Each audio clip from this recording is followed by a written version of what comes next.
Friday Night Lights. It is a real game-changing night. What's up, everybody? I am the hostess with the mostest, the High Priestess Phoenix.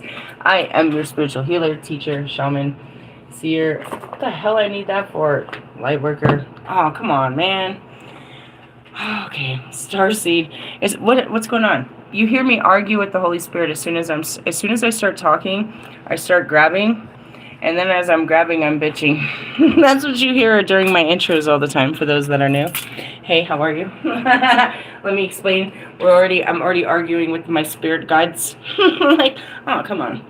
Anyways, I am the hostess with the mostest, the High Priestess Phoenix. I am your spiritual psychoanalyst. Oh, and then there's that guy. Your healer and teacher, shaman, seer, oracle, lightworker, starseed, earth angel, mystic, medium, psychic, witch, yogi, guru, evangelist, the Book of Mormon. How about not?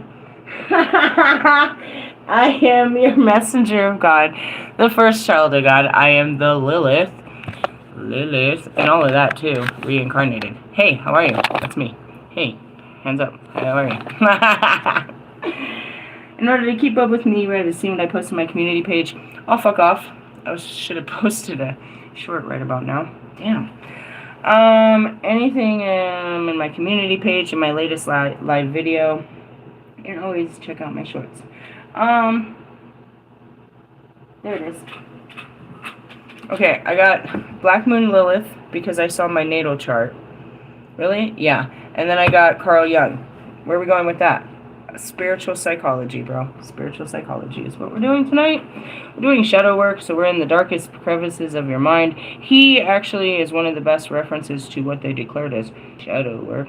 I think it's these cards right here. Yes, thank you. Please and thank you.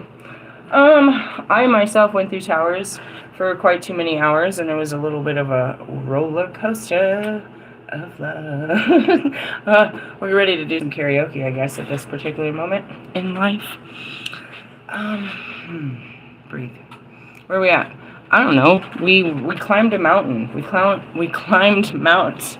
Is this ever going to stop us? And we came, we seen, we conquered, we jumped out of the burning fucking pile of shit called our lives. These are the days of our lives. Really? Yeah, today was monumental. Did you see the hike to that one? Oh man, it was one hell of a climb.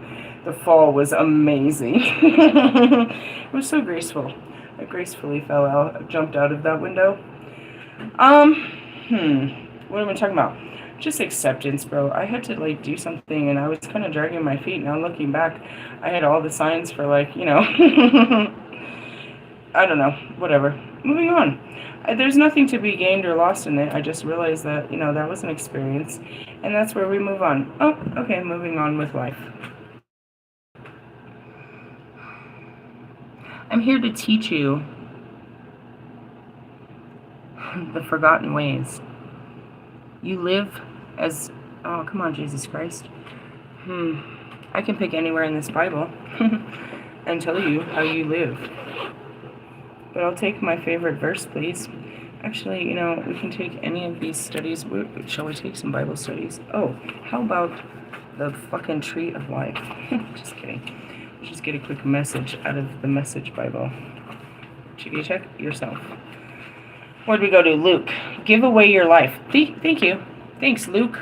Luke, you are part of my father.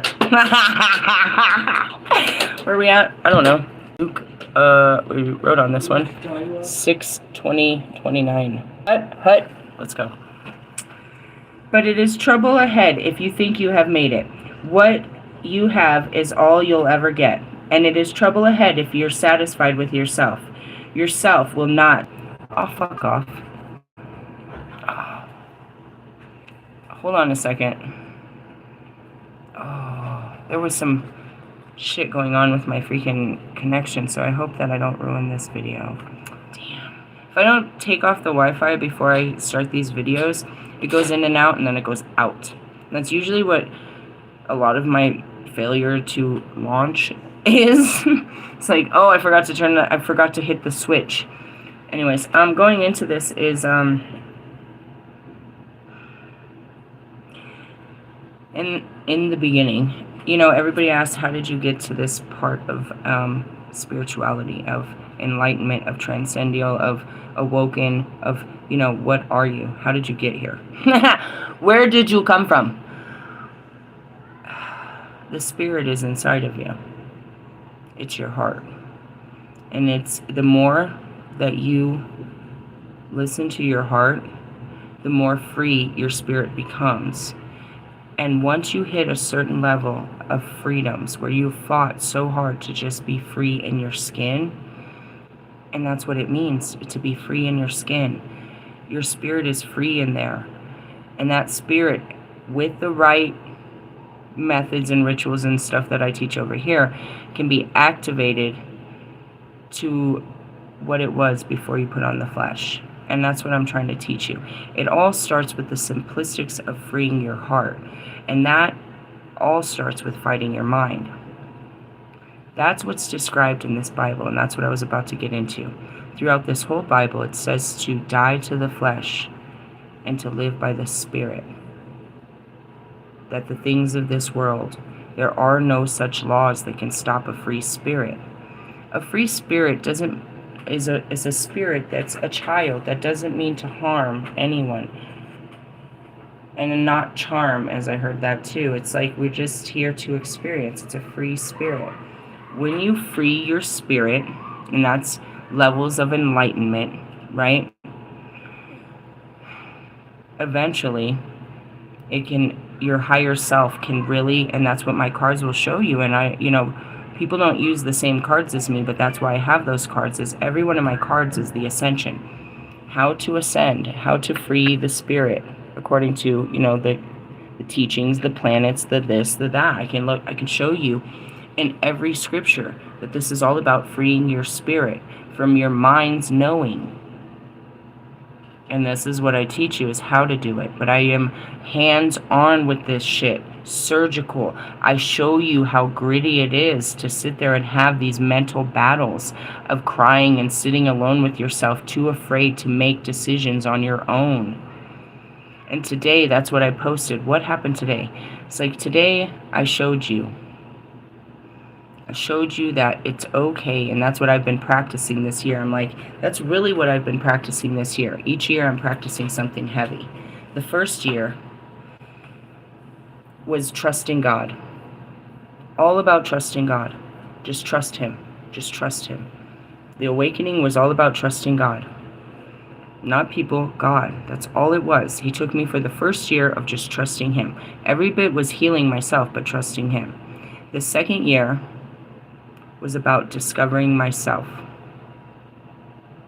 All right? And I'm being told that it's in the back of my Dark Goddess book is where I'm at right now. And that's where you start walking in yourself. And really what it is you're a free spirit now with no previous programming, because you've already took off all the programming. And you're here to experience life in a way that nobody ever has before. And that's what I am. I am the only free spirit. My higher self has taken form what I was before I put on the identity of Lisa that's programmed in the brain, because that's it. You're told what your name is, you told who you are, you told everything about yourself.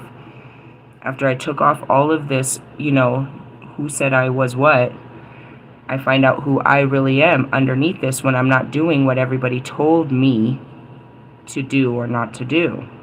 So that's the free spirit. And now you have taken all this guidance out of you, and the only thing guiding you is God, which is your spirit. Your spirit's connection to, what you've always been guiding, which was listening to your spirit. You've learned to listen to it for so long that now it's the only voice you hear. And I teach you all of that. And it's here in this Bible. Let me say this again. But it's trouble ahead if you think you've made it. What you have is all you'll ever get. And it's trouble ahead if you're satisfied with yourself. Yourself will never will not satisfy you for long. And it is trouble ahead if you think life's all fun and games. There's suffering to be met, and you're going to meet it.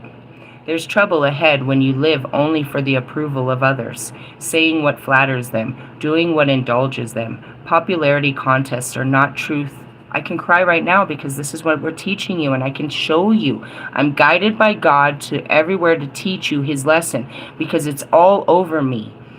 It's being pushed at me and through me and around me, and it's for everyone. The lessons that are hidden, that nobody listens to, but are still playing out right here, right now, during this time. And it'll be the same time fucking next year. Time repeats itself. It's going to keep until you learn the lessons. I'm here to teach you them. Check them off one by one by one by one by one by one. So that everybody knows, and I leave the book of life here. This is what you're here to do. This is how it gets done. This is what he's trying to teach you. This is what he sounds like. This is the spirit. This is this and this is this. Give them the apple of the gods of knowledge and wisdom so they can finally find their way back home.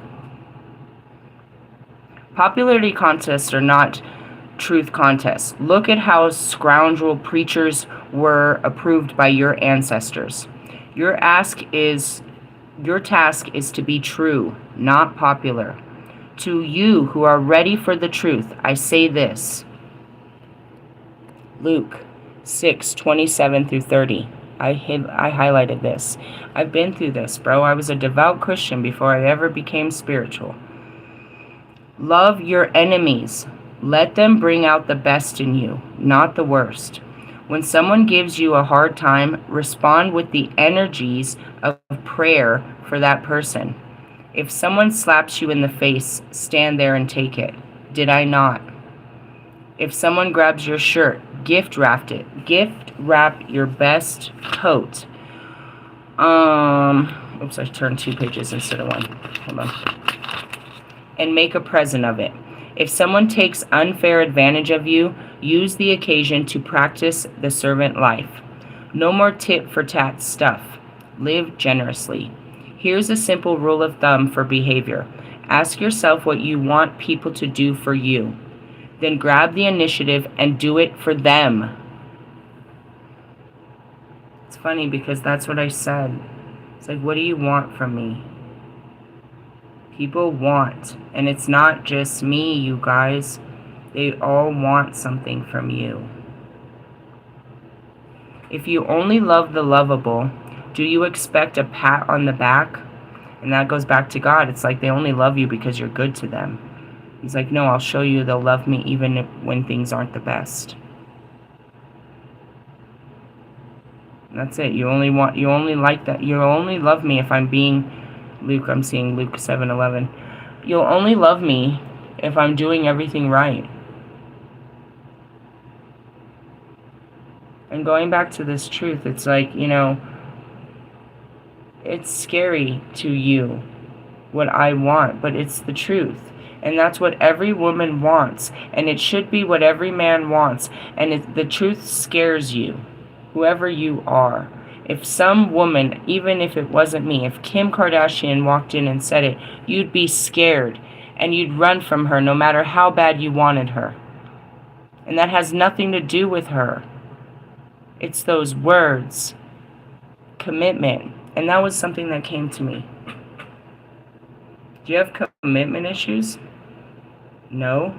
I'm just not committed until I'm committed. And that's what it is. You have commitment issues. You don't want to give it all you got.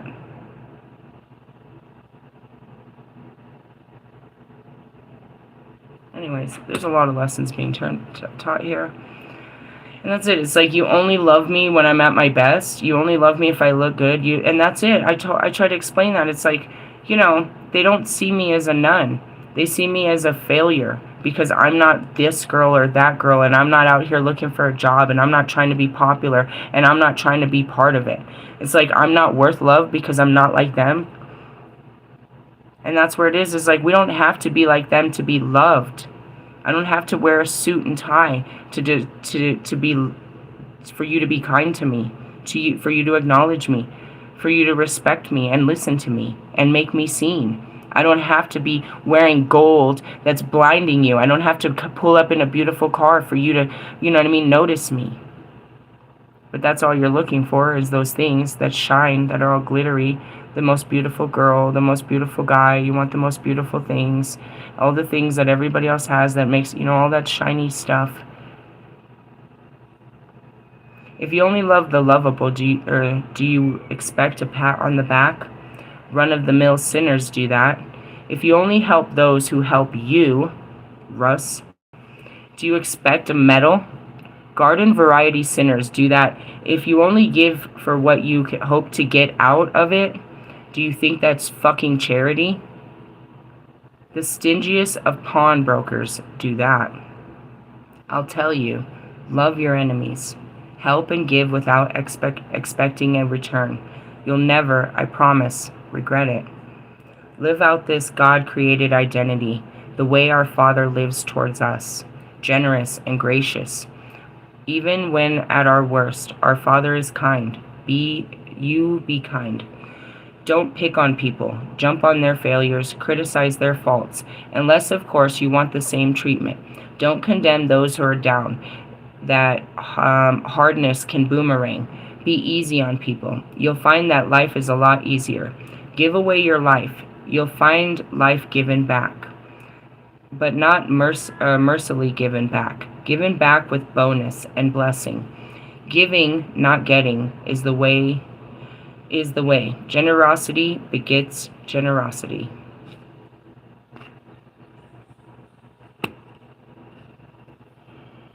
It's all in that book. It's in every book. Of how to be, you know what I mean? It's like, what did Christ want from you? Kindness. If I could put it in one word, bro. What did he try to teach everybody? Fucking kindness, bro. But there's 4 main food groups to it. Compassion, understanding, forgiveness, and love. That's kindness, bro. Give them the kindness of understanding, compassion, forgiveness, and love, bro. When you show someone love, and it doesn't mean like, fuck them. That's not what that means. I want to fuck you. That's not love.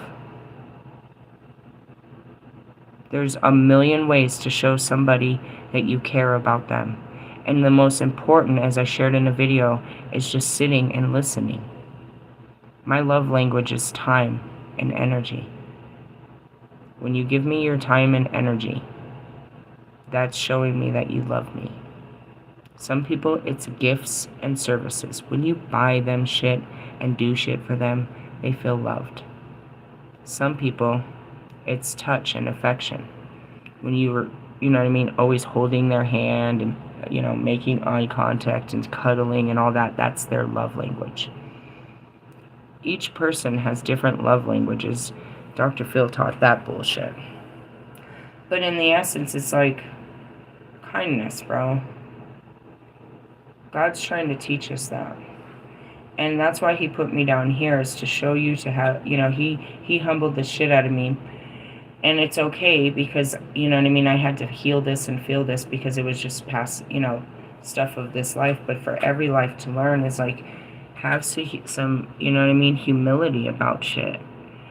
And don't judge people all the time. And don't, like, that's what I've taught you through this trip. It's like, compassion and respect for human beings. Giving them human rights, It's like, everybody's a human. And everybody is struggling. Some are just struggling for a place to live. Some people are struggling for someone to love. Some are just struggling to be seen. Some are struggling to pay bills. Some are struggling to get along. Some are struggling physically. They're all just fucking struggling. They're all God's kids.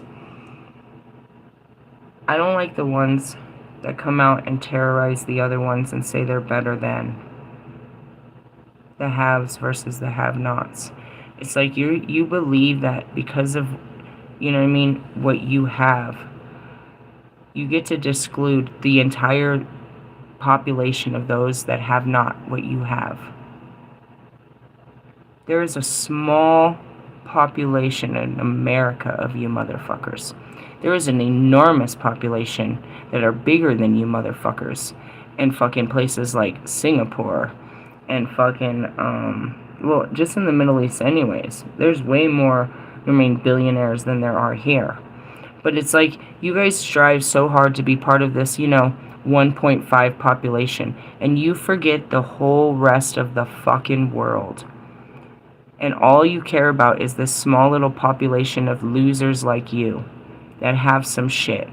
And you feel so fucking powerful because you got a little bit of shit in your pocket.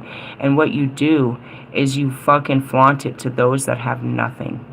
And that's what makes you feel powerful. And I find that to be pathetic and motherfucking weak.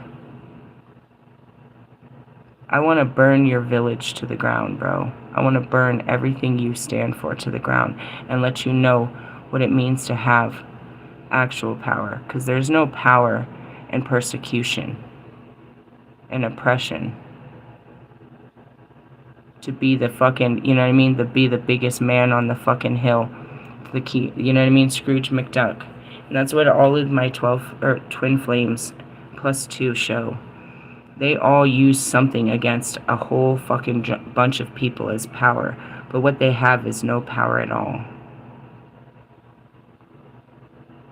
It's really gross. They're all just fat kings with no purpose. Their purpose is to exude power upon others. To brag for bragging rights is what we call it in this world. It's all about bragging rights. And as I say that, Lucifer himself is the biggest bragger I've ever seen. Look at me. Do you know where that stems from? Because he lost the love of God. So therefore, no other love will ever do for him. Not his mother's, not his girlfriend's, not the internet, not ever. And that's what's wrong with all of them. If you want to know what the borderline personality disorder that caused all of this, where all these guys have these overblown egos like Kanye fucking West, down to fucking Lewis motherfucking Hamilton, fucking Royce the 5'9" walks around with this fucking tight pants and the fucking, this hard face. Do you know what's behind that fucking shell of a man? They don't. Because they're too busy trying to sculpt this outside to even fucking know what's inside. And what's inside is a lost soul that's lost its purpose, lost its love, lost its connection to God, and tries to find ways to connect with things of this world, but they have no connection to it. So they just fill themselves with everything of it. Lewis is known all over the world. There are people that speak languages that we've never even heard, that know Lewis Hamilton. But he doesn't have a connection, a true connection, with not one human being on this world. No more does Marshall, or me. Russ pretends to. Everybody pretends. You guys pretend to have this thing that everybody wants, and you want to parade that you have made it into what people want.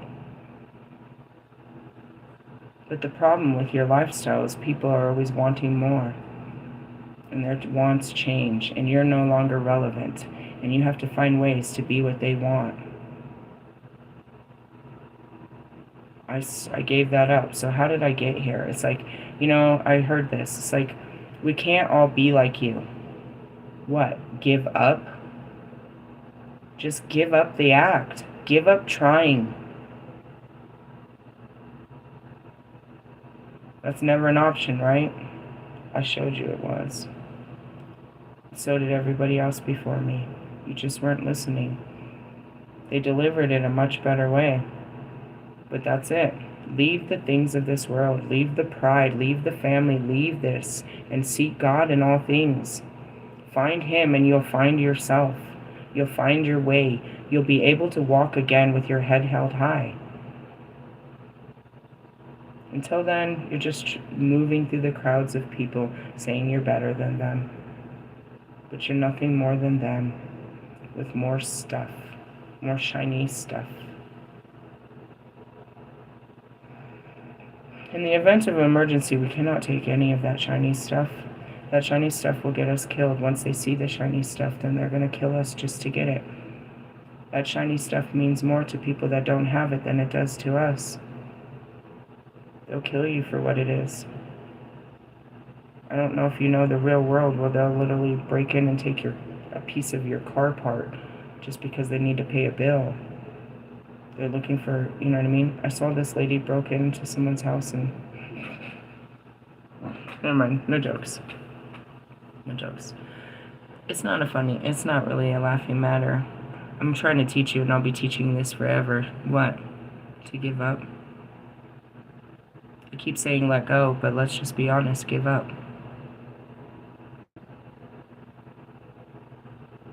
The Mamba mentality was to keep going. I've come to teach you with his mentality that you have to give up. Something he didn't learn in his life. Same thing as Pac. They did not learn certain things. They could not get to where I am because they didn't. And the contract was, I will learn it, and you will stick by my side, and you will learn this.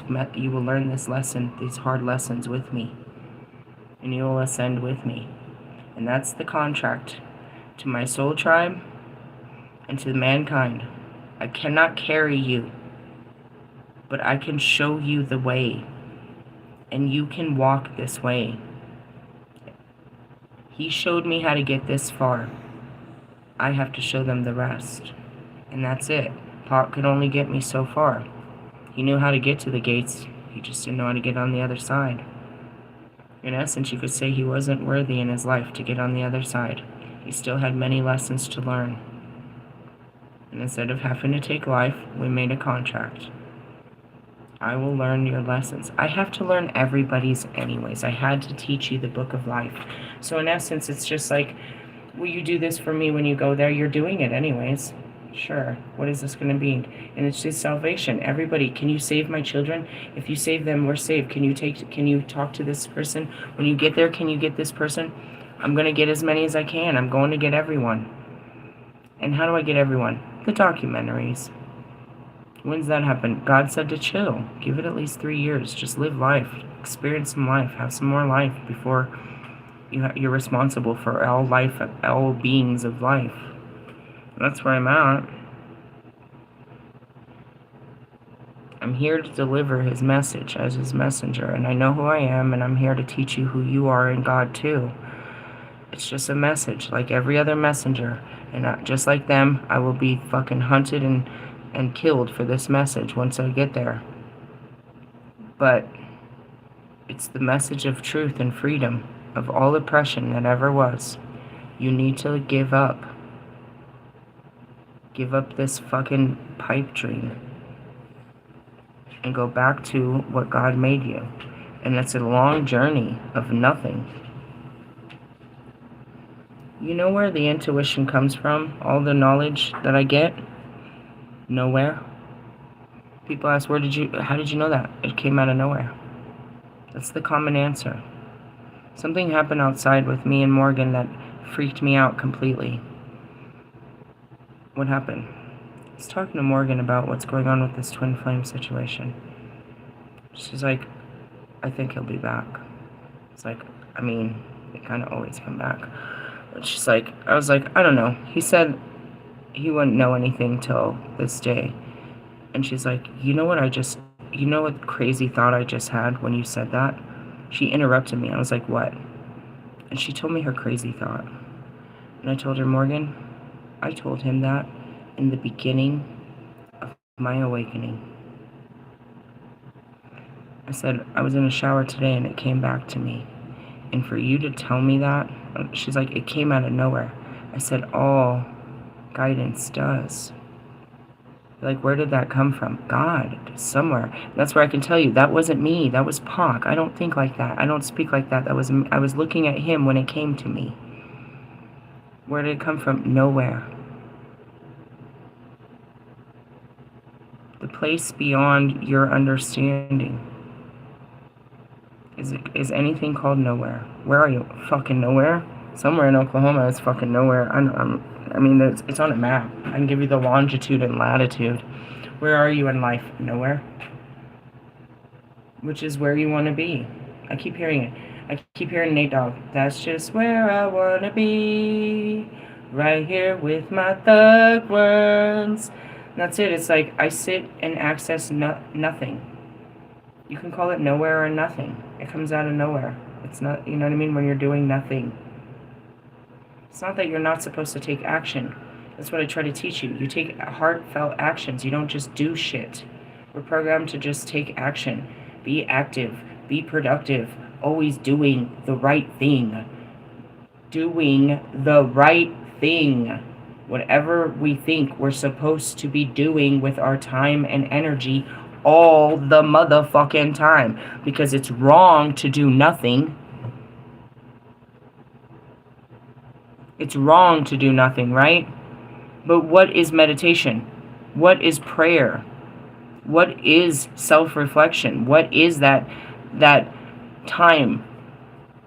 Self-time, self-healing time. When you sit around and do fucking nothing. If you ask the world across the fucking gate, if I gave you a day off, what would you do? I'd do nothing. I'd just sit there, bro.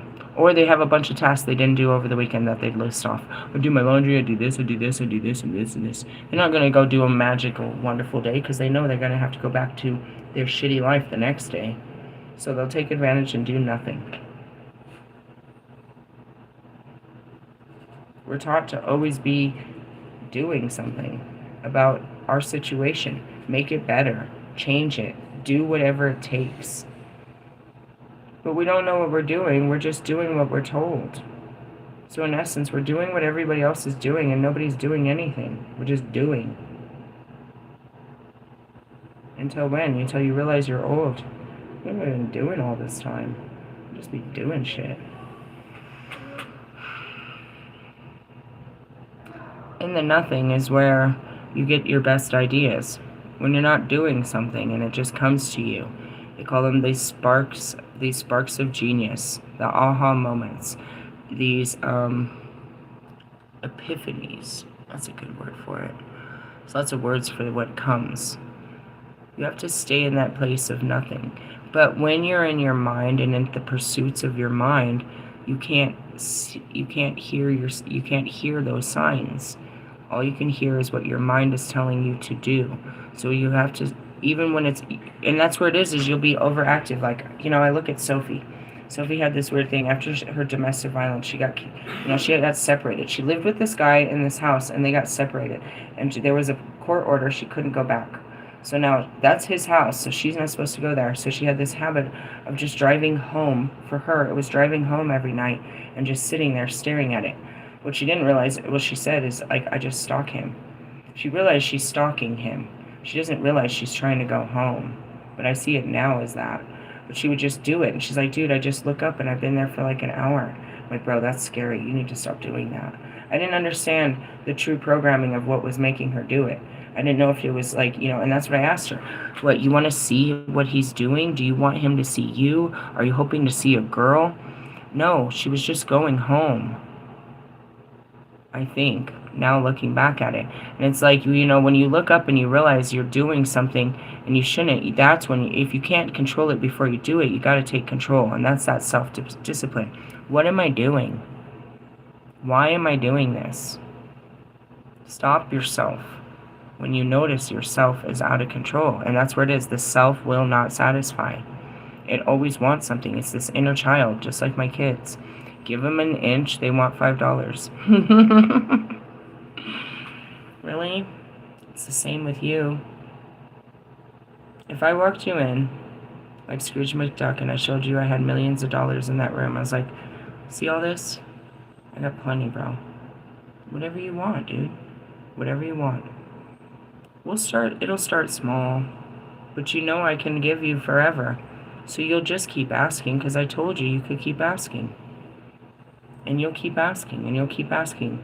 And it's not that it's diminishing, it's that nothing will, because it's unlimited, you'll keep going after things. Example. Celebrities, how many cars do you have? Each one of those cars were your dream car at one moment. So you had a dream, and you got that car. And then what'd you do? You dreamt about another car. But you didn't want to let go of the car you had because it was your dream car. So now you have a whole bunch of dream cars, and you live in Barbie's dream house. And you're dreaming. And you think that you're happy because you have all the things that you thought would make you happy. You always wanted this thing, and now you have all of those beautiful things. But are you happy, Kim Kardashian? I've seen you bought a plane. Congratulations. Lewis has had one since he was in his 20s. Drake has a really fabulous one that he hosts orgies and parties. Don't touch anything. There's lots of them out there. Congratulations, you're part of the elite class that has their own plane. Where does it take you? To all your elite homes next to theirs, right? And you travel. Are you happy? The question doesn't matter if you're happy anymore because you're a mother. Are your children happy? Do they have friends? Do they make connections? Do they fall on the ground? Do they get dirty? Do they play outside until the light gets dark? Nope. It's just you and your family, right? You're like presidents and you gotta have like security, and you get to decide which high-class kids with no class they hang out with. Have you ever seen that movie Richie Rich with Macaulay Culkin, where they had to pay the regular kids to hang out with this fucking rich kid?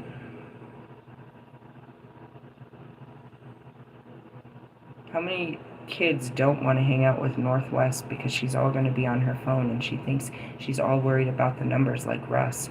And look at how many likes I got, and we should do a TikTok, and oh my god, look at what that girl is wearing, and did you see, and oh my god. Oh god. Please don't invite that girl to my house anymore. She's just like her mother. 'Cause you are some material girls. Guys, you're programmed this way. This is sickening. It's not you, it was fed. And I'm seeing Brad Pitt and he's in the mental institution. He's talking to Bruce Willis and he's telling him, he's talking about, and this is the TV, the God. It's commercials and this and advertising, and they're like, take it easy. He's like, you have to feed into their world of marketing and communism and da-da-da-da-da-da-da. He goes into this huge trip. It's one of the best trips. Bro, and the award goes to Brad Pitt. I mean, honestly, I love him. I love his works, dude. You've done some great work in your life, dude. I'd like to know who's behind the mask, because you've done some great works, in essence. But it's super funny. It's like you guys are sold on the bullshit. You are drinking the juice, bro. You are jonesing, keeping up with the Joneses, drinking the juice, bro. Write that down, Marshall. Oh, that would be you too, huh? Why are you collecting things? You are a collector's item. Do you know that Marshall collects everything because he had nothing? He has this very serious, he's a hoard. The hoard. He's a hoarder, bro. But no more than Lewis. I think Lewis is really collecting all this shit because Lewis was poor too and didn't have anything either. We all were. This is very bad for you. Change the world, make it a better place. Michael Jackson had a zoo and an amusement park. He had everything but a friend in the world. Nobody that got him, dude. The only people that he could have fun with were kids. People of this world didn't understand him, bro. He had everything. He had the world's love, but never a connection with anyone of this world. What did he need? He needed he had to have his connection with God.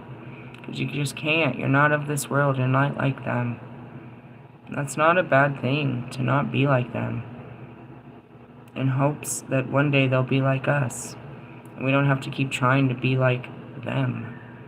The people that are, selling us the bullshit, the imagery of what they think the good life looks like.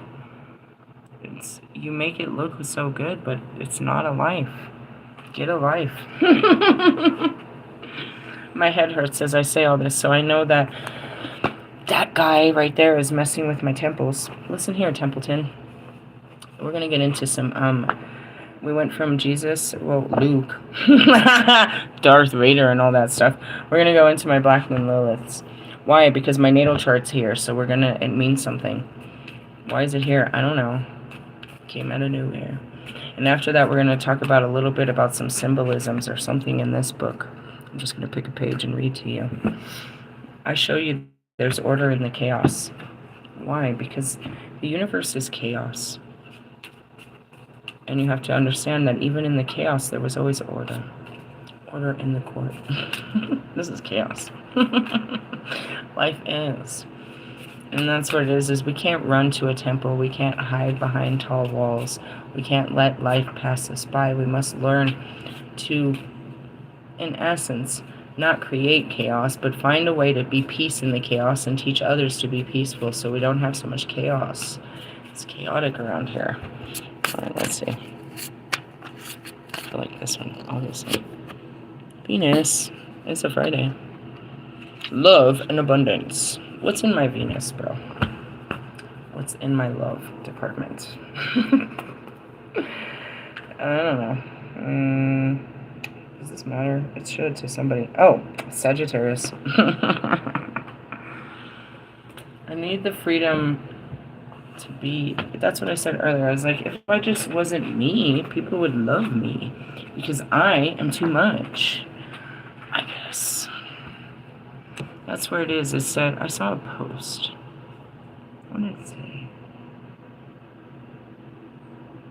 Stop hating yourself for what you're not and start loving yourself for what you are. I hated so many parts about what made me me. When I woke up, it's like, why do you talk to people like that? Why do you do this? You're so stupid. You're such a bitch. You're such an idiot. Why do you do this? I hated myself more than probably anybody really did. I hated it because other people did, and I thought it was bad and shit, and I just didn't understand myself. And I still sit here, it's like, even like this morning, I'm like, God, I'm so different. And that's where I said, here I go, I'm back in my own universe. I'm realizing I was never like you. I faked it as long as I could. Here I go, I gotta go back to where I came from and take the flesh off.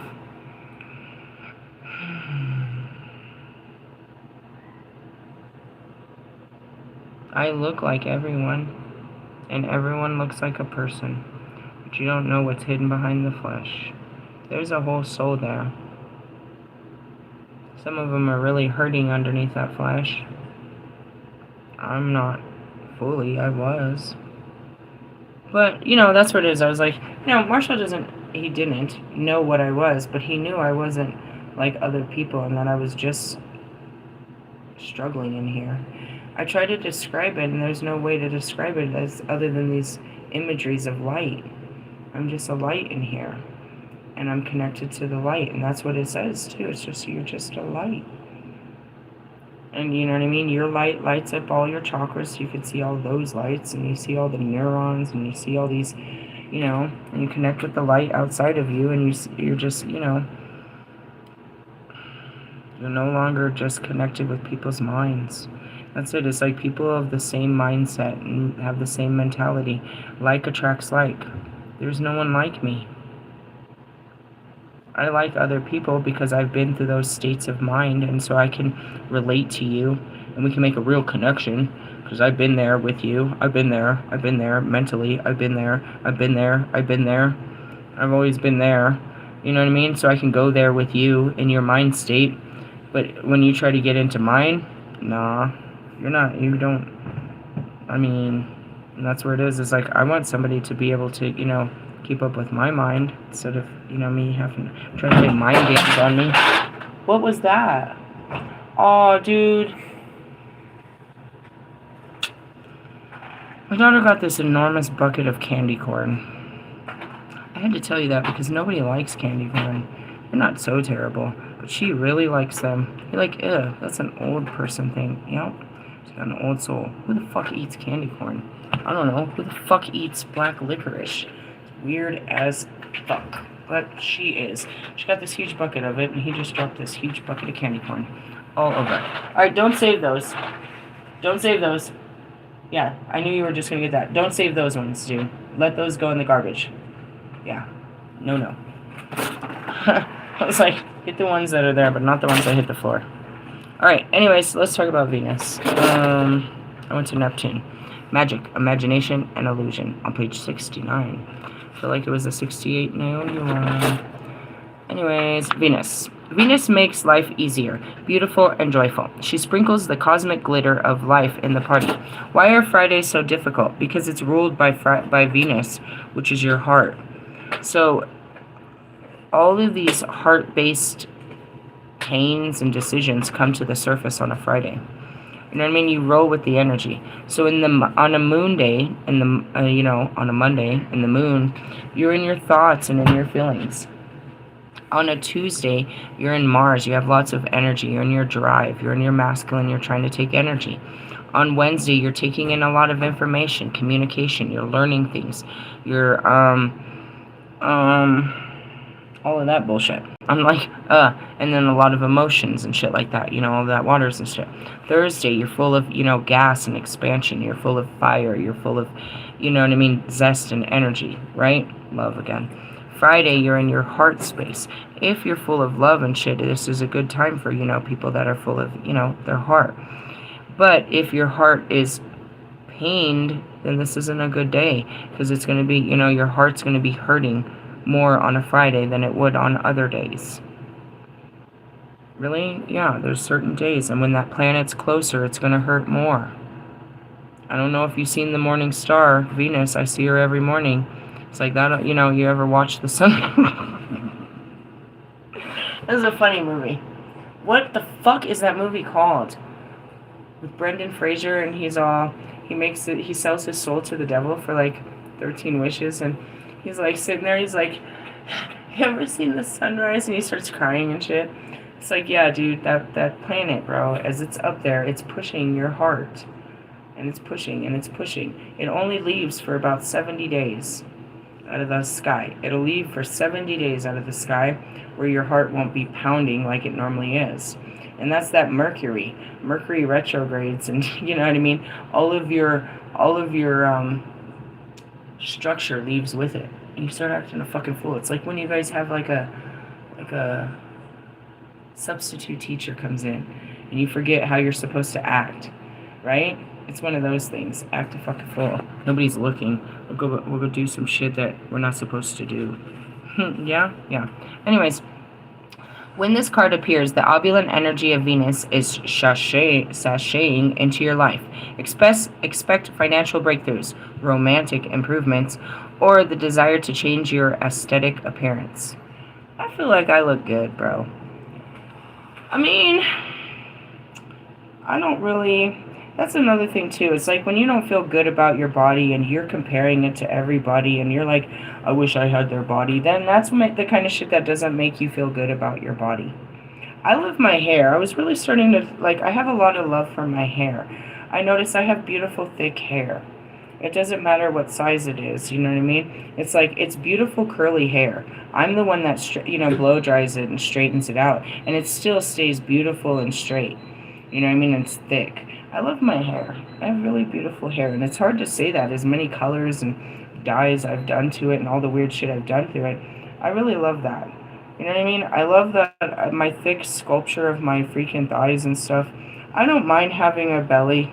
It doesn't really bother me. I don't care. I love myself. I've learned to love myself and not compare myself and just have love for what it is. And if for some reason I don't want to show off what it is, or I want to hide a particular part, I know how to do that too. And that's just me being modest. I don't want to show this part of me. I don't want to draw attention to this part of me. It doesn't necessarily have to always be insecurities, and sometimes we have to be brave about that. But otherwise, I'm okay with me. And that's it too. It makes you want to, change things about your life and shit. And it's like, well... Or you can just love you. And that's after a long time. I really hated myself. When I started this, I was overweight. I didn't like my weight. I didn't like a lot of things about me. I didn't like me. I didn't like my life. I didn't like anything. I was unhappy with everything. And you can look back and just say absolutely ungrateful. I just wasn't happy, bro.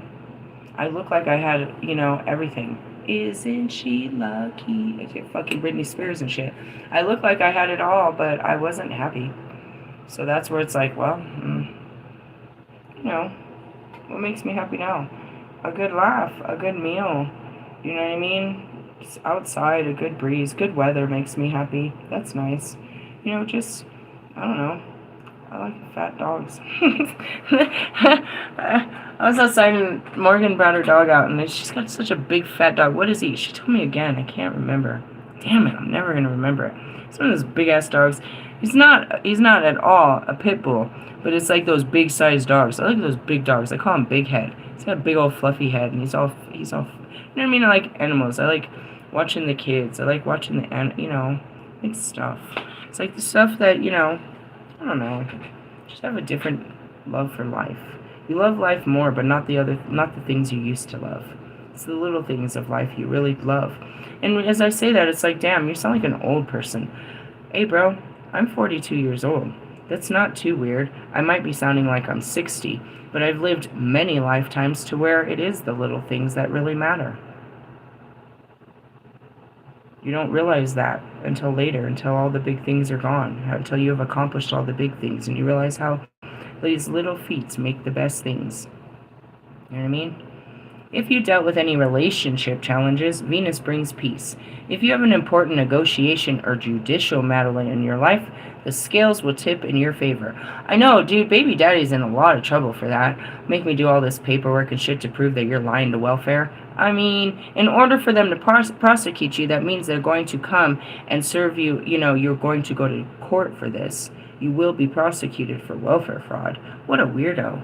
Who does that? Of course, leave it to my fucking beaver. That was a good one. And the crowd goes wild.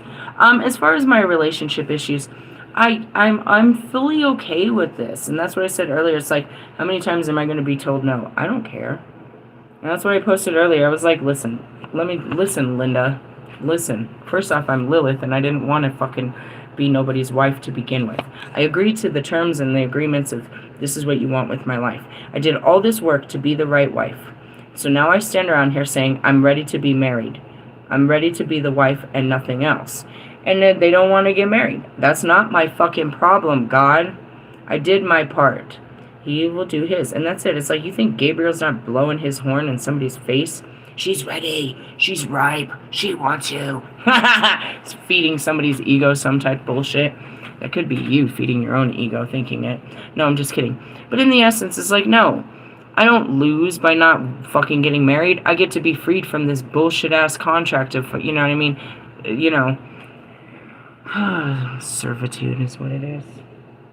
I'll be a good wife. Because that's what I'm good at. I'm good at that. I was trained to be a great wife. And he says this will be great for me too.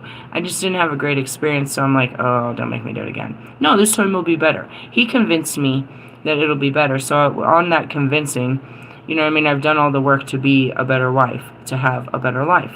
Fine. I can't make someone marry me now that I'm ready.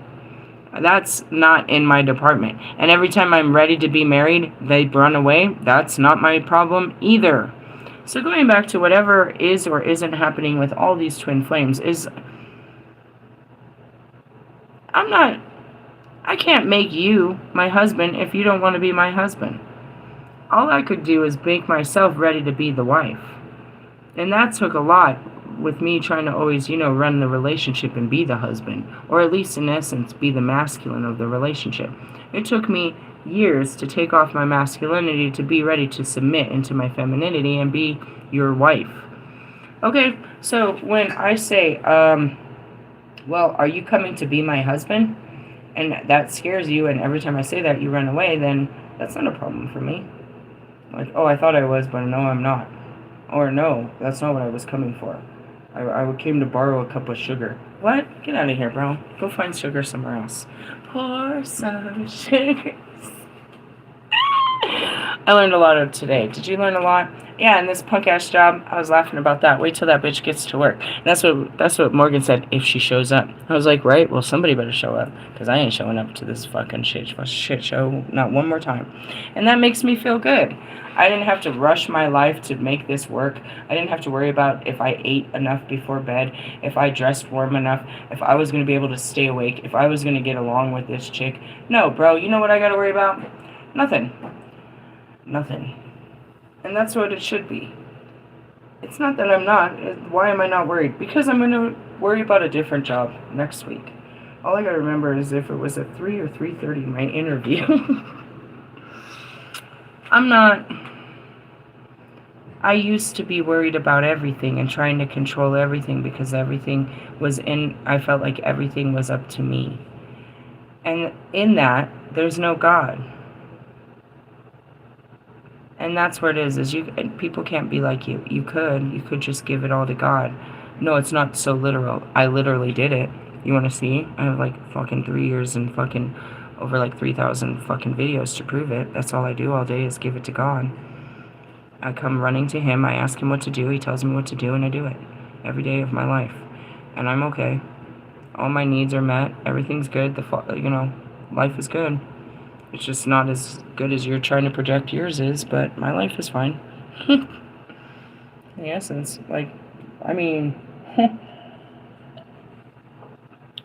let's see how basic it is. You want to know how basic it is? It's like, you're still trying to take on all my problems, right? So, like, for example, like, that's what I told Red. I was like, they look at my situation, and they're like, she's too much. Look at her. How can I help this? How can I? Nobody told you that this was, you know what I mean? Your problem. They told you to love me, and God will solve all the problems. It's not your problem. I'm not supposed to be a problem for you. I'm not your fucking solution either. I'm supposed to be your happiness.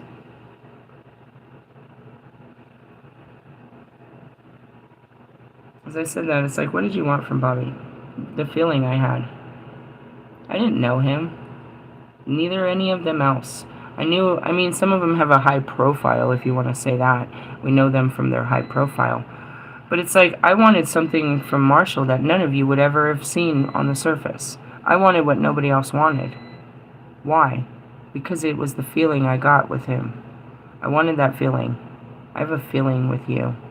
And I want to explore this, and I want this feeling that I have with you forever. There is a feeling I have with you.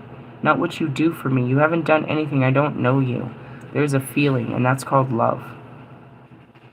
I have a love for you that I want to give to you forever. I had hoped you would love me back, but it wasn't about that. It's a feeling that I have. It's like, what did I want from you? I wanted you to be in a position where you could love me back. It's not that I didn't love Bobby, it's that I wasn't free to love him under the circumstances. It's not that I didn't love Russ. I wasn't free to love him under the circumstances. It's not that I don't love Marshall or Allie or fucking Lewis. I can't love them. There's no room for me. Get in where I fit in. You'll squeeze me into your very busy life. I want to have a life with you, not a little piece of it. I want to have a whole life with you. Not just be, a small part of it.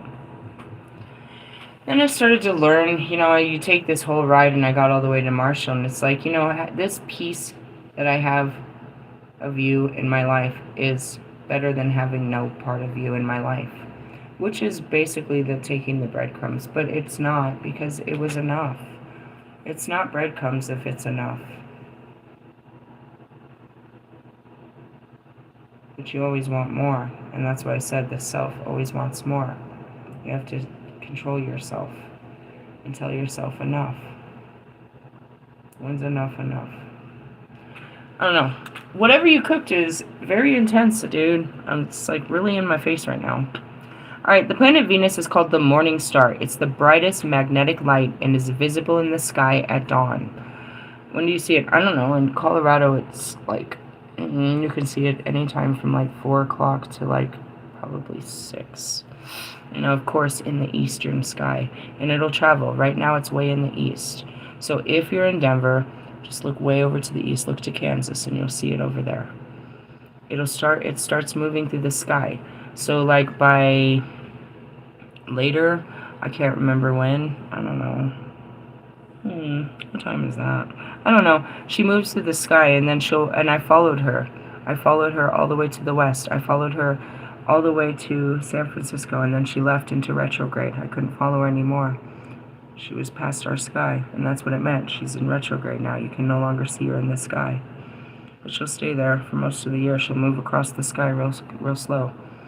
And you can always see her. She's the brightest. Always, always. But you recognize her in the morning, but, you know, because the planet's moving. But she's always there, too, throughout the day. You just don't see her. She starts there, but the day, you know what I mean, she's moving through the sky. She just doesn't just stay there. Anyways, in astrology, Venus is the planetary ruler of harmonious air sign Libra and the central earth sign Taurus. That's funny, I was talking about Sophie, and she was the only Taurus I knew. Libra is associated with equality, balance, art, beauty, romance, love, and aesthetics. It's hard to say this, and this is what I mean by you guys aren't honoring your true signs, because this is what, by definition, this is what, you know, because Marshall and Russ are Libras. Oh, and Bruno.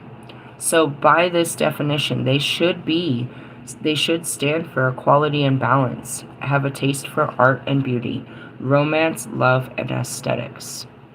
Taurus invokes sensual beauty, abundance, luxury, fertility, elegance, and nature. So if you're dealing with a Taurus, you have to know their high maintenance just based on how they're created. They're created to seek the abundance, luxury, elegance. Venus represents what we find attractive, how we manage our finances, and what we enjoy. Identify your Venus in your natal chart and find your love needs in the following. So mine was Scorpio, which is adventure and wisdom. That's what brings me, that's my love. My love of life is adventure and wisdom. If yours is an Aries, it's bold energy. Taurus is romantic sensuality. Ooh, you're really a R. Kelly type, are you? Genuine Gemini is mental stimulation. I feel like that would be my love language too, but geez, that's a good one. Cancer is nurturing attention. Leo is play and romance. Virgo is practical stability. Libra is harmony and balance. Scorpio is emotional depth. Sagittarius is adventure and wisdom. Capricorn is tradition and responsibility. Aquarius is eccentricity and uniqueness. Why'd you stop? I heard boobs aren't unique. What's that from? It's from a movie called Home. It's a Disney movie. It's about how it's a good movie. Watch it. Pisces, sentimental love. You are magnetic. Love, abundance, and joy are on its way to you. And that's it. Someone that's like me, that loves adventure and wisdom. We like to take, you know what I mean? We like to learn, and travel and learn is what that means. Take an adventure. Learn something. Fuck around and find out. There's this really funny movie I'm seeing. It's called The Money Pit. What an adventure, right? That was an adventure. There's all these stories. It starts with an adventure. You think you have it all planned out. You think you know how this will go, but the adventures are all of the fuck ups along the way. You know, Christmas Vacation. You know, shit like that. It's like that's what makes the adventure. Is when things don't go the right way, but they go all kinds of ways, and you learn something new about yourself and shit. You know, your family vacations. It's like when things, if it goes all right, then it was just all right. But when it was crazy, it was fun. It was suspenseful, and we didn't know what was going to happen. And those are those campfire stories. I have plenty of them. My mom had great stories.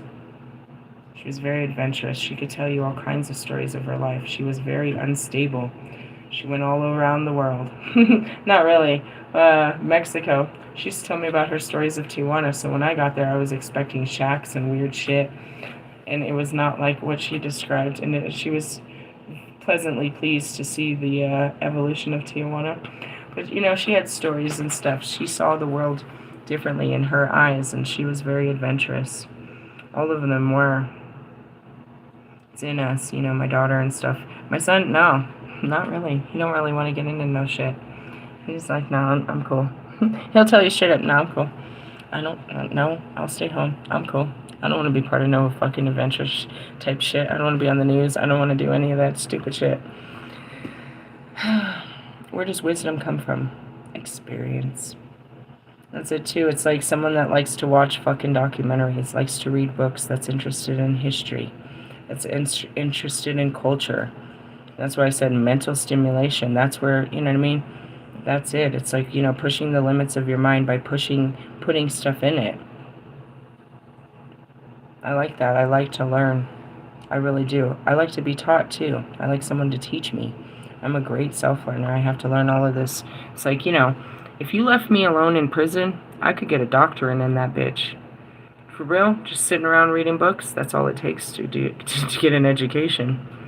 Is retain the information you're given and pass the test. That's all it is, to have a higher education, to have a degree in some shit. It means that you studied all areas of this shit. You have the higher knowledge. You have the wisdom. You can prove that you know what it takes to be a psychologist, to be a fucking veterinarian, to be a plastic surgeon, to be a lawyer. To be or not to be is the question. I choose not to be any of this. I wanted to be everything, and now God just wants me to sit around praising God all the time, and I find joy in the bullshit. I find joy in nothing. I did too much with my life to begin with, so it makes sense that he'd want me to sit around doing nothing. Till he tells me to do some shit. And what is he going to tell me to do? Sit around on the phone doing nothing? What else did he give me? He gave me a job to sit around in a building doing nothing. But basically, we keep it to nothing. Nothing is good for me. I came from a place where I used to fight God. I just got to do something. I just want to do something. I got to do something. I can't do nothing. I can't stand this. I can't just stand here being bored. Now it's like, what do you want to do today? Nothing? What do you want to do? Nothing. Great things happen when there's nothing. Forgive me, but I'm in the hermit card because God told me to, do nothing. It's the most common message he gives me. Just do nothing. I'll take care of it. Like, I feel like I should take action on this. I should do something with my life. What are you going to do about your life? I'm going to fix it. How are you going to do that? I don't know. Okay, well, I can fix it for you. Alright, what do you want me to do? Nothing. No, we can't be like you. Praise God, I guess not. People followed Forrest Gump to do nothing. People followed Jesus, who had nothing. All we're trying to teach you, Buddha had nothing. What's your name? I'm seeing you. What is his name? Come on, mind. Oh, my mind is such a waste of time. Gandhi. Thank you. He had nothing. Mother Teresa had nothing. Mother Cabrini had nothing. Fucking Moses had nothing, bro. He lost his whole family, bro. He had everything and lost it all. Fucking Job. Fucking Jesus. Fucking God. What do you get when you get God? Nothing. You gave up everything for Jesus. Yep, I am a missionary of Christ. What did he get in return? Peace, love, joy, long-suffering, patience, understanding, forgiveness, kindness, love. From who? Myself and some of my fellow men. I'm tired and I'm hungry and I don't want to do nothing anymore. What is this? A man is lying on a couch and has pulled the cover over his face. He is a Frenchman. Well, at least he's not English. A desperado who would take any criminal job. Oh, it sounds like my baby daddy. Listen to this. An official is accompanying me. Is this a dream? What does this say? Yeah, he's reading a dream. Okay. A young man who had a very likely temperament embarked again and again on successful enterprises, while at the same time his dreams insisted that he should finish off a piece of private creative work he had begun. The following was the dream. Alright, the desperado represents the other side of the dreamer, his introversion, which is his which has reached a completely destitute state. He lies on the couch, he is passive, and pulls the cover over his face because he wants to be left alone. The official, on the other hand, and the prosperous portly man who are secretly the same person, personify the dreamer's successful outer responsibilities and activities. The sudden illness of the portally man is connected with the fact that this dreamer had in fact become ill several times when he had allowed this dynamic energy to explode too forcibly in his external life. Wow. My butt hurts. The dream shows us that the shadow can consist of many different elements. For instance, the unconscious ambition, the successful portally man, the introversion, the Frenchman. The particular dreamer's association to the French, moreover, was that known how to handle love affairs very well. Therefore, the two shadow figures also represent two well-known drives, power and sex. The power drive appears momentarily in a double form, but as an official and as the successful man, the official or the civilian servant personifies collective adaptation, whereas the successful man denotes ambition. But naturally, both serve a power drive. When the dreamer succeeds in stopping this dangerous inner force, the Frenchman is suddenly no longer hostile. He's understanding, and this is dream interpretation. In other words, the equal dangerous aspect of sex drive has also surrendered. Obvious, the problem of the shadow plays as a great role in all political conflicts. If the man who has had the dream has not been sensible about his shadow problem, he could easily have identified with the desperate Frenchman, with the dangerous communist of our outer life, or the official plus the prosperous man of the grasping capitalist. In this way, he would have avoided seeing that he had within him such a warring elements. And the next page shows Hitler. Are you serious? Yeah. I just was turned to this page because it was turned down. For what? I don't know. Hi, Hitler.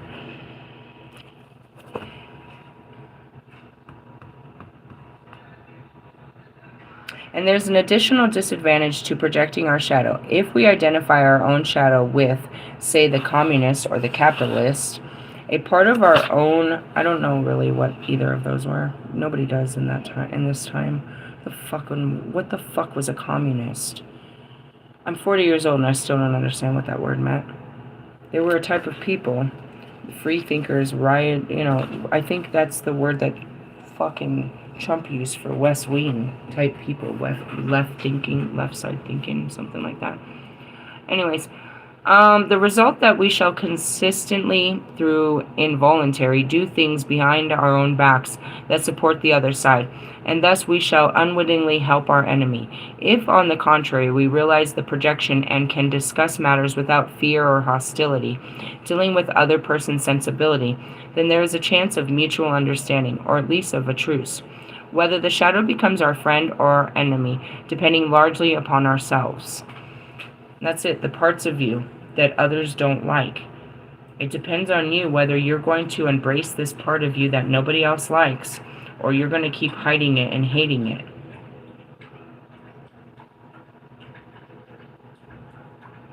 I'm seeing my sexuality. It's the most appalling thing to me. But it makes sense. I can make sense of my sexuality, how it's so... I don't even know what the word is for it. But when it comes up, it is the most... it's the definition of sensuality.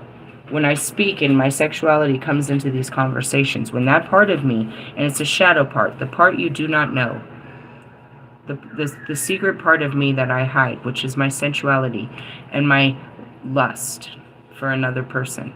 When it comes in freely and it speaks about the things I will do to bodies and all of this, it is a part of me that, like, in the beginning, I'm like, who's saying all these dirty jokes? And I can't say that, and that's just, I was very prude, which was hiding a huge part of me.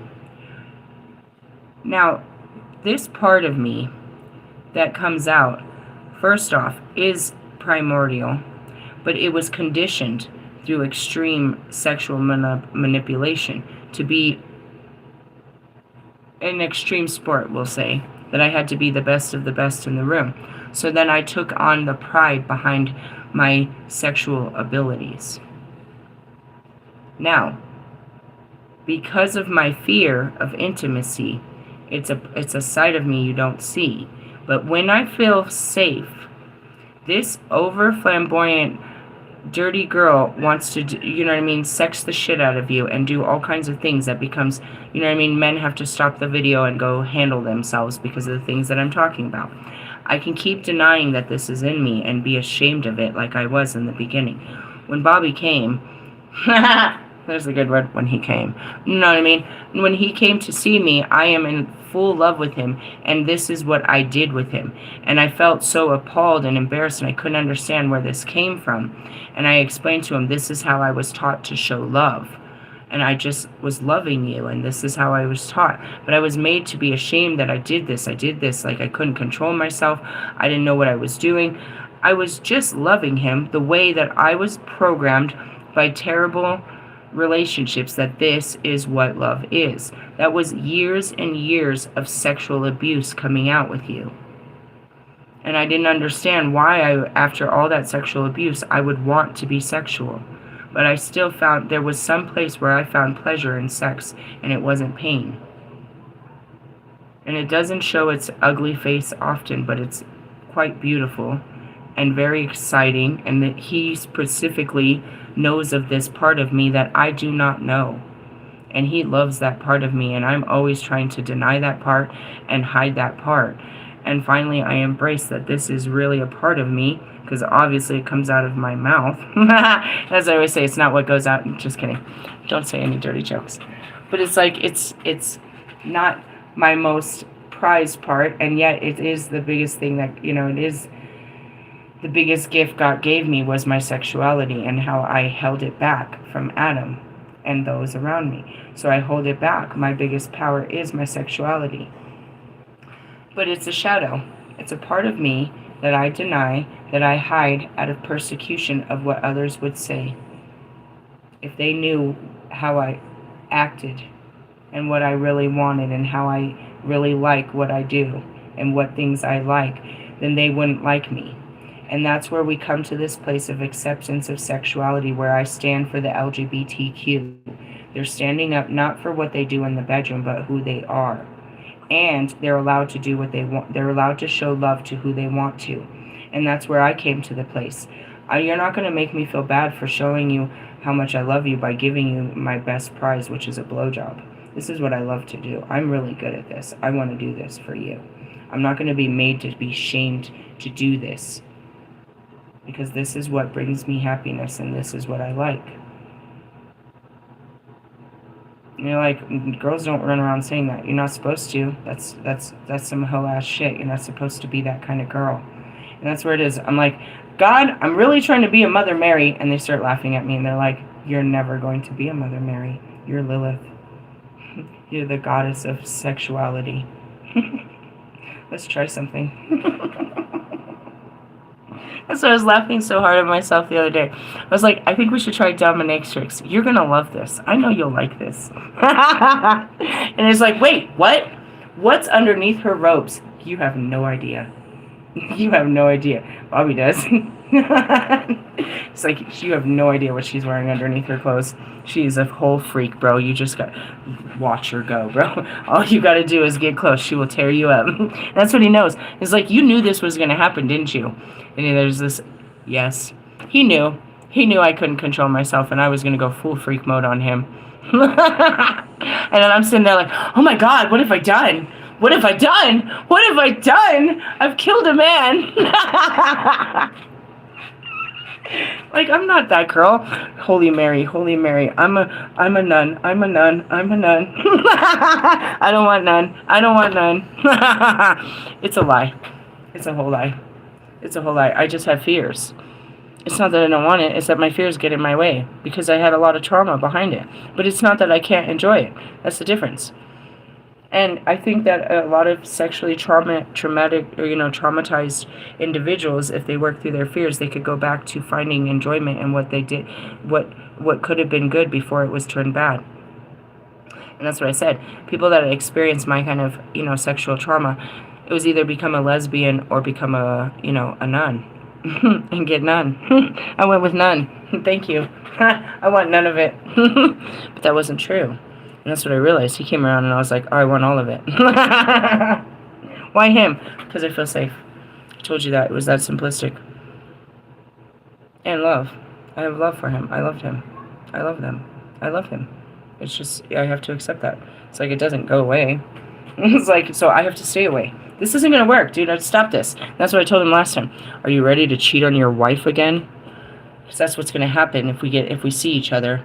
You're going to make me do this again because I can't control myself, and you know it, and you know I want it, and you're just going to dangle yourself around in front of me, acting like that this is okay, but you keep making this not okay, and it's not okay! Okay? Hey, you want to meet me? No.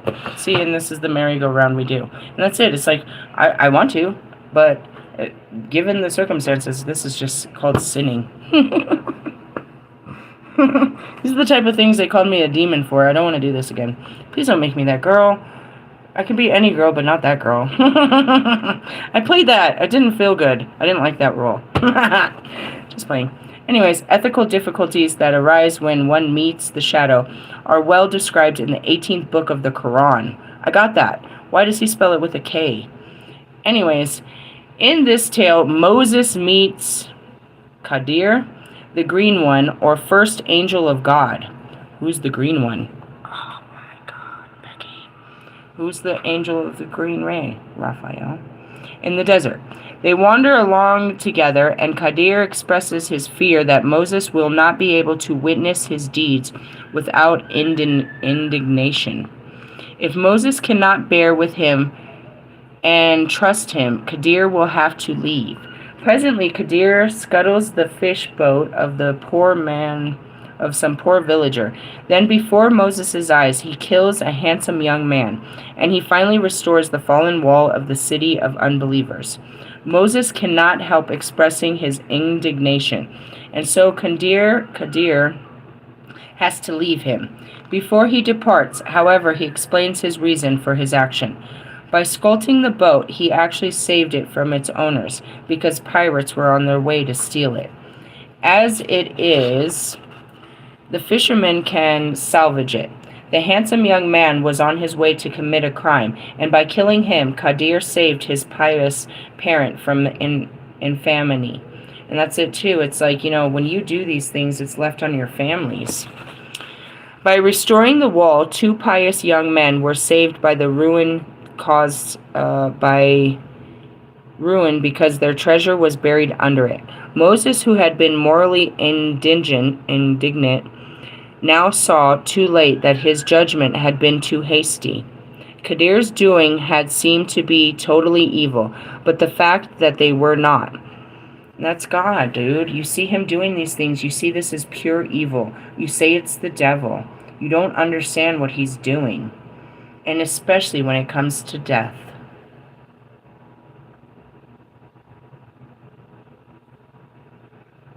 I'm going to stop right there. And as the goddess of death at 1:23:23. People die. They've come to live, and you want. I can ask you, and I promise your mind can't answer it. And if it gave it a number, your heart would be like, "Are you serious? How long do you want to live?" There's no number. The truth is you just don't want to die because you're afraid of what happens, because of what people say will happen when you die.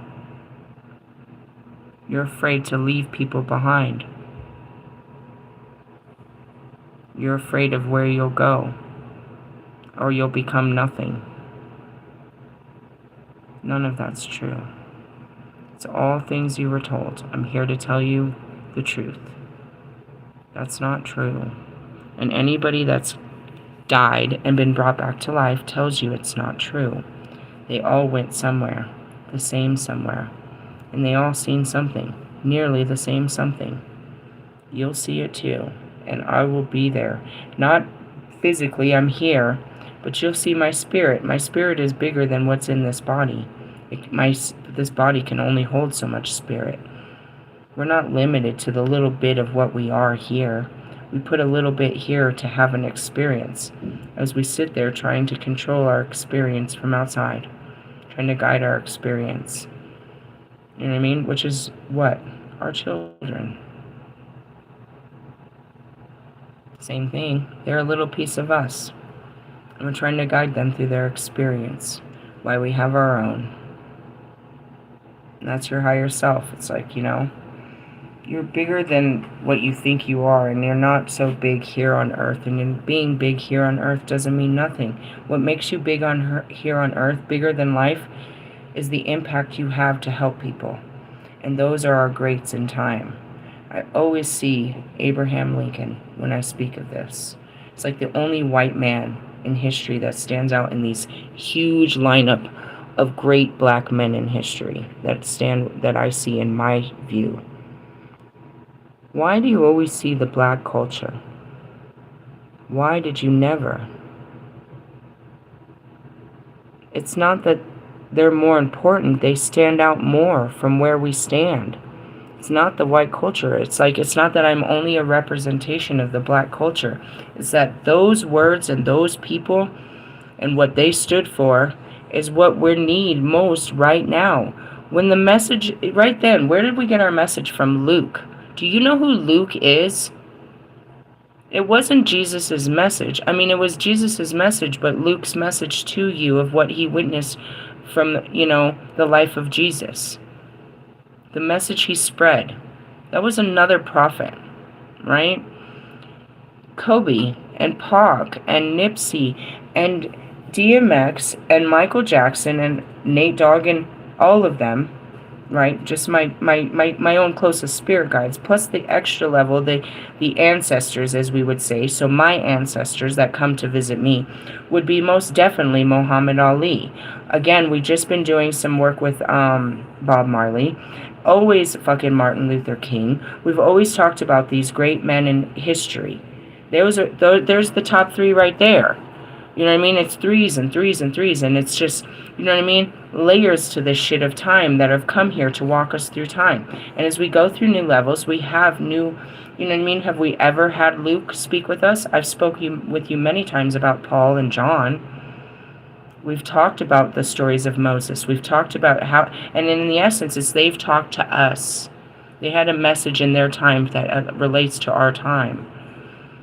But right now, it's like, a lot of people are always like, you always are identifying with the black ancestors.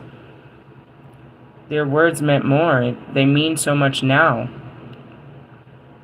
And in essence, they're helping us break down, like they always were, the traditional whitewashed ways. The white way is supremacy. And that was never the right way. And this is going to that can start a racial war and all of that. But we can go back to it, back to the Native Americans and the British. The white way wasn't always the right way. You can't go as a black person and go tell a white person that. But I can. And I shall. I was given the right by the skin that I wear. But I'll best believe Black Lives Matter, down to every life matters. And it's not about race, but I'm trying to explain you the human race. And it's the race to popularity. It's the race to hell. It's just shit. You're just experiencing the worst shit of this life. And then I see Wolfman. Wolfman, an apology would help, but you can't ever take back those words, bro. And you said it in such a hurtful place of ego, with no understanding of who you truly offended with those words. You offended me, but you offended the gods. And that's why you lost your spiritual... You did what I did, and I'm sure you must have mentally ended up in some kind of spiritual judgment with yourself. You offended the gods when you said what you said to me in that Sagittarius video. If you want to leave your ego and wear fucking rags and live in a fucking temple and praise nature, then all power to you. But me, I believe in success, and that comes from the ego. So I believe in having an ego. You offended us. Everything that Jesus and every ascended master ever stood for was to release the mind. You walk around like you got some mind control, but we saw in that video, your mind controls you. Because in order to walk that path of Buddha, of the Hindus, of the Buddhists, of the Taoists, of the ancients, you have to let go of the mind. You have to lose your mind to walk in your spirit of trust and faith and belief, and not worry about the things of this world, like what your fucking clothes look like and where you're going to sleep at night and what people fucking think of you. Those things are not fucking important. But in the beginning, you know, when you don't know, that's all you can think about is what am I going to eat? Will I have clean clothes? Where will I sleep? I had to learn all that in my journey, and I had to do it with 2 kids and a dog. That was just the beginning. To trust God. I never had dirty clothes. I mean, I would pile them up, but I always had clean clothes. I always had food. I always had a place to sleep. I was always safe. The only thing that made me unhappy was the trouble of my mind. People looking at me, what they were judging me, and how I judged my situation, and how much I hated God for what I looked like to everybody else. I didn't see how brave and adventurous and fearless and driven and passionate and authoritative I looked like when I was taking these adventures. But in essence, yeah, I looked like I was losing my mind, and I had to. I had to go against all logical thinking to become free. And I don't look like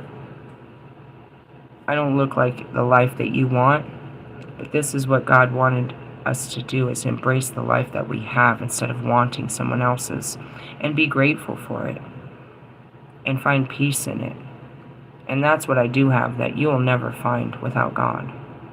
But yeah, and it's like, you know, you said some things, I forgive you for what you said. It came from an ignorant place, but you offended all the hard work that all of us ancients, it's an ancient ritual and ceremony to leave your entire life. You know what I mean? That was Moses. Moses left everything to live in rags and praise God on a fucking mountain. Fucking Jesus did the same, and all of his followers did the same, bro. That's what people do. They leave this world to seek something better than this world, and they find it, and that's what you don't get. You know what you don't understand is, with the one exception of Kanye West and his bullshit attempt, we find what we're looking for out there, and we never come back the same, and you'll never be able to relate to us again. The person that you thought we were before we left on that venture is long dead and gone, and you'll forever wish you saw that person again, too blind to accept the new person that's come back.